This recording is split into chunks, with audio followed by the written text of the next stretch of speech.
ఈరోజు దేవుడిచ్చిన అద్భుతమైన మాటలు సామెతల గ్రంథము 17వ అధ్యాయము 17వ వచనం.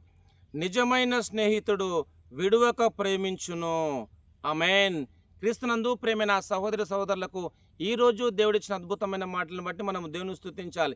ఇక్కడ దేవుని యొక్క వాక్య భాగంలో చూసినట్లయితే నిజమైన స్నేహితుడు విడువక ప్రేమించునని దేవుని యొక్క వాక్యము రాసి ఉంటుండగా మీరు దేవుని సన్నిధికి వెళ్ళండి, దేవుని స్తుతించండి, దేవుని యొక్క నామాన్ని మయపరుస్తూ ముందుకు సాగండి. ఎందుకంటే నిజమైన స్నేహితుడు మన యేసు ప్రభు ఉండగా మనము దేవుని స్తుతిస్తూ ముందుకు సాగాలని ప్రభు మనందరితో మాట్లాడుతుండగా ప్రార్థన చేద్దాం. ప్రార్థన. ప్రేమగల దేవ, మీకు వందనాలు తండ్రి.